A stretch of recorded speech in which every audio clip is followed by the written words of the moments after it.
The International Space Station marks 10 years of continuous human habitation and the last scheduled Space Shuttle visit late this year.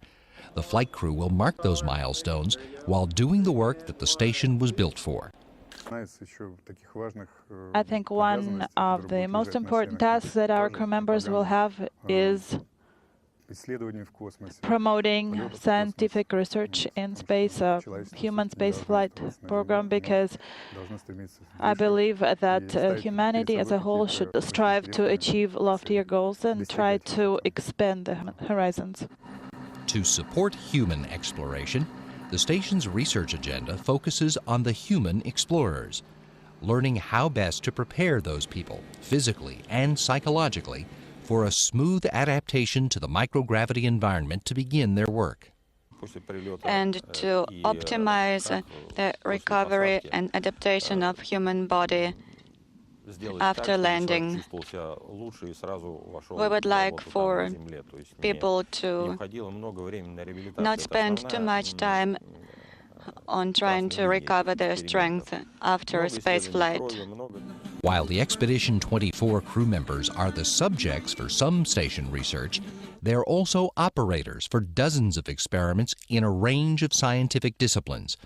Those investigations use facilities in the station's several laboratory modules and outside the vehicle as well. We've got experiments that go outdoors on all points of the station, it seems, that are trying to monitor, measure, observe the effects of the space environment, the temperature extremes, the pressure extreme, the particles, the long duration exposure, and take that information and how can we build better structures in space and on the moon and Mars.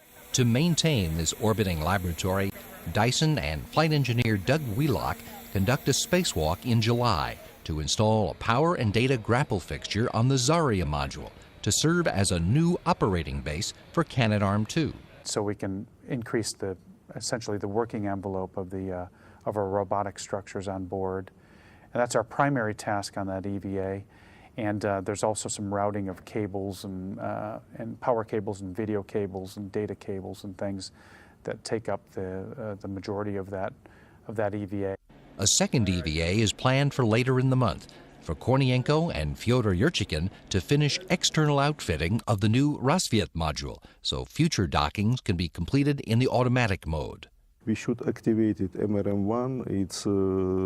We connect MRM1 with power cable, data cable from SM, from FGB to MRM1. It's very difficult, very interesting EVA.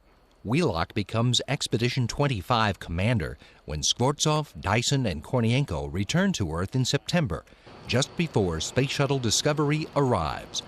STS-133 will leave a load of supplies and the cargo module Leonardo, which will then become known as the PMM, the Permanent Multipurpose Module. It has a logistics module on there that we will actually be putting on the station and leaving it permanently. So essentially we're going to have a big closet on board, which is nice because there's, just like most houses, you never can have too much closet space. Discovery will be followed by a Soyuz spacecraft delivering astronauts Scott Kelly and cosmonauts Alexander Kaleri and Oleg Skripochka to fill out Expedition 25. This crew will be on hand November 2nd to celebrate the 10th anniversary of the arrival of the first long-duration crew and the beginning of permanent human habitation of the International Space Station. Yurchikhin and Skripochka are scheduled for 2 spacewalks in mid-November to refresh Russian experiment samples and install new hardware on the exterior of Zvezda. And then Yurchikhin, Wheelock, and Walker will pack for their departure. That will come just days before Shuttle Endeavour is expected to arrive with more supplies and a long-anticipated scientific instrument called the Alpha Magnetic Spectrometer, which will be attached to the station's truss to search for antimatter and dark matter. I'm very excited about this. This is the physicist in me coming out. Is that it will be probing the secrets of the universe, essentially. It's got a very large magnet on there, and so it's waiting for the rays to zoom by, and then it uses the magnet to direct the cosmic rays to the detectors, essentially, so the detectors can see what's coming by. The delivery of the AMS is a highlight activity during the last scheduled flight of the Space Shuttle program.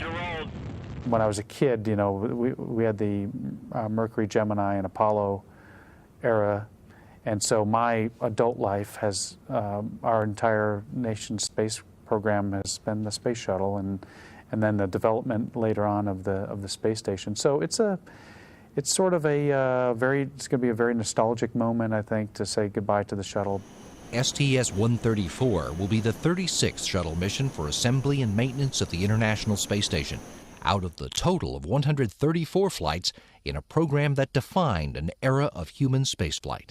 If we don't have the shuttle, of course, the station maybe will be different one. But we have this station, very huge station, and thank you, shuttle. I think on the one hand, it's shown us how difficult space travel is, just by the accidents that we've had.